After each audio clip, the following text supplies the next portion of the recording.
بٹائی صاحب فرماتے ہیں، سندھی میں شعر ہے، کسر ہک کنس کوڑے گڑکھیوں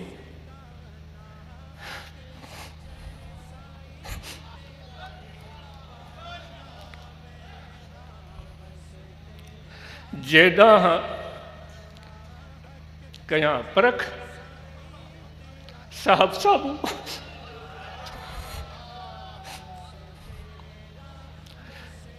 وہ کہہ رہا ہے کہ کائنات کا ذکر کرتے ہیں شاہ صاحب، وہ خود جانتے ہیں یہ پوری کائنات ایک محل ہے، اس میں لاکھوں کھڑکیاں ہیں، وہ کھڑکیاں آپ کے چہرے بھی ہو سکتے ہیں۔ ایک محل ہے جس میں لاکھوں کھڑکیاں ہیں، کوئی محل میں جا کر اس کی حسن تعمیر میں گم ہو جائے گا، ہو سکتا ہے اس کے نقش و نگار میں گم ہو سکتا ہے، کوئی اس کی صفائی پر کوئی فدا ہو سکتا ہے، کچھ بھی آپ کہہ سکتے ہیں، لیکن بھٹائی صاحب کی نظر ان سب کے بجائے اس محل میں موجود لاکھوں کھڑکیوں پر چلی گئی۔ کہتے ہیں کہ جس لاکھوں کھڑکیوں میں سے میں جس کھڑکی میں نظر ڈالتا ہوں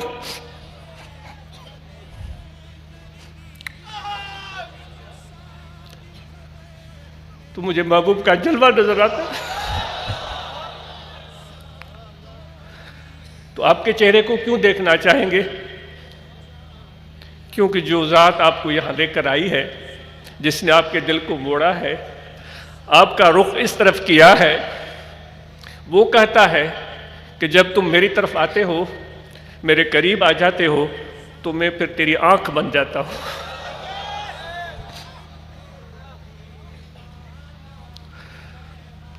جس سے تم دیکھتے ہو۔ تو آج آپ کی آنکھوں کو ہم دیکھ رہے ہیں اور یار کا جلوہ پا رہے ہیں، آپ کی مسکراہٹ کو دیکھ رہے ہیں، اس محبوب حقیقی کا جلوہ پا رہے ہیں۔ تو یہ وہ تکریم ہے جو خدا کہتا ہے کہ میں دے دیتا ہوں۔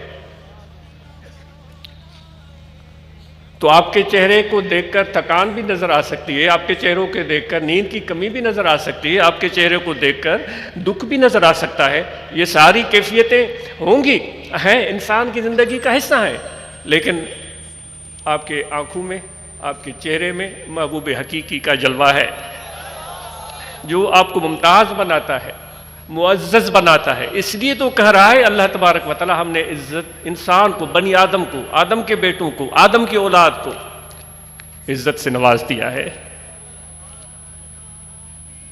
علم تو اس طرح بھی ملتا ہے، آنکھوں کو دیکھنے سے بھی، یہ خوش ہے، یہ غم میں ہے، یہ ناراض ہے، یہ راضی ہے، کوئی دیکھنا چاہے، کوئی سیکھنا چاہے، کوئی سمجھنا چاہے۔ کیا یہ علم بھی کوئی کم علم ہے کہ اپنے پاس بیٹھنے والے شخص کے درد کا احساس کا ہمیں پتہ چل جائے کہ یہ درد میں ہے؟ یہ بھی تو علم ہے، یہ تکلیف میں ہے، یہ بیمار ہے، یہ ضرورت میں ہے، اور پھر کچھ بھی نہیں، تھوڑے میٹھے بول، دو لفظ جو اس کے دل کا بوجھ ہلکا کر دے، جو اس کے غم کو ہلکا کر دے، جو اس کا حوصلہ بڑھا دے، یہ کتنی خوبصورت بات ہو سکتی ہے۔ علم تو یہ بھی ہو سکتا ہے کہ ہمارے نوجوان لنڈن جائیں، علم پر آئیں، علم حاصل کریں، چائنا جائیں، علم حاصل کریں، جو کہ ہم 2 دن سے بات کر رہے ہیں، جو آپ نے کرنا ہے۔ امریکہ جائیں، یورپ جائیں، انہوں نے یقیناً سائنس میں، علم میں بڑی ترقی کی ہے۔ کیا ایسا ہو سکتا ہے کہ لندن سے واپس آ کر اس خمار میں ہی ہم نہ رہ جائیں کہ بھائی میں لندن پلٹ ہوں، میں نے یہ حاصل کیا ہے، میں نے وہ حاصل کیا ہے، اس نے تو ایئرپورٹ ہی نہیں دیکھا، اس نے تو کبھی جہاز کا منہ بھی نہیں دیکھا، میں تو یہاں گیا ہوں۔ اے میرے بھائی، ایسا ہو سکتا ہے کہ کبھی اپنے دیہات میں اگ کر نکلنے والے درخت کو بھی آپ دیکھیں، اس پر بھی اپنی غور و فکر کی نظر ڈالیں۔ وہ درخت کیا تھا؟ ایک بیج تھا، اس بیج کو مٹی میں ڈالا گیا، پانی کی نرمی اس کو ملی، زمین کی گرمی اس کو ملی، بیج کا سینہ چاک ہوا، اس میں سے اندر کومپل نکل کر باہر آئی۔ وہ کیا تھا؟ کچھ بھی نہیں، دو چھوٹے سے پتے تھے جو آپس میں جڑے ہوئے تھے۔ اور پھر اللہ تعالیٰ کی شان دیکھیں، اس فطرت کا جادو دیکھیں، اس قدرت کا نظام دیکھیں۔ وہ باہر نکلے دو پتے اور وہ یوں کھلے جیسے کہ پھول پر تتلی بیٹھی ہوئی ہو اور وہ اڑنے کا ارادہ کرے اور اپنے پروں کو کھول دے، تو کیا وہ خوبصورت نظارہ ہوتا ہے۔ پھر وہ اس کے پر ہلتے ہیں، وہ ہوا میں اڑتی ہے، اس کی چلنے کا انداز، اڑنے کا انداز وہ بھی کچھ نرالا ہوتا ہے۔ وہ دو پتے کھل کر وہ ایک درخت بن گیا۔ اس درخت میں ہزاروں لاکھوں پتے لگ گئے، جس طرح بٹائی صاحب نے کہا کہ کسر ہک کڑس کونے کھڑکیوں، وہ اس میں ہزارہ پتے لگ گئے۔ اگر آپ کو لندن سے علم مل گیا ہے تو آپ کو بہت مبارک ہو اور ہمیں مسرت اور خوشی ہے، لیکن ذرا اس درخت سے پوچھیں کہ درخت کیا تم بھی میری طرح دیکھ پاتے ہو جیسے میں دیکھتا ہوں؟ کیا آپ کو پتا ہے، احساس ہے آپ کو کہ وہ بھی زندگی رکھتا ہے، وہ بھی درد رکھتا ہے، وہ بھی احساس رکھتا ہے؟ وہ درخت کیا جواب دیتا ہے؟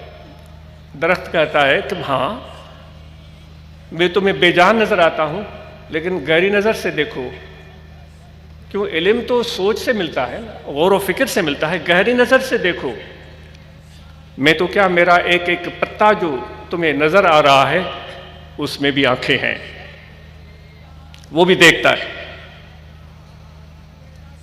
لیکن وہ عبرت والی نظر ہو اور وہ گہرائی والی سوچ ہو اور غور و فکر ہو، جس کا خدا نے کہا ہے کہ تم میری کائنات میں غور و فکر کیوں نہیں کرتے ہو، تو اس درخت سے آپ کو نئی نئی جہتیں مل سکتی ہیں، آپ کی معلومات میں اضافہ ہو سکتا ہے، آپ کے علم میں اضافہ ہو سکتا ہے۔ اور پھر آج تو ہمارے پاس کتابیں ہیں، کمپیوٹر ہے، موبائل فون ہے، جو آج سے ہزاروں سال پہلے جو ہمارے آبا اجداد بستے تھے ان کے پاس تو کوئی کمپیوٹر نہیں تھا۔ چلو ان کو وہ تو پھر بھی، چلو وہ انسان ہوئے جس کے متعلق اللہ تعالیٰ فرماتا ہے کہ ہم نے اس کو شعور، علم، عقل سے نوازا ہے۔ چلو ہم کوے سے پوچھتے ہیں، ہمیں کوا روزانہ نظر آتا ہے، ہمارے صحن میں بیٹھ کر کائیں کائیں کرتا ہے۔ اس کوے کی پر آپ نے کبھی سوچ اور غور و فکر کی نظر ڈالی ہے کہ وہ کتنی بڑی ٹیکنک رکھتا ہے؟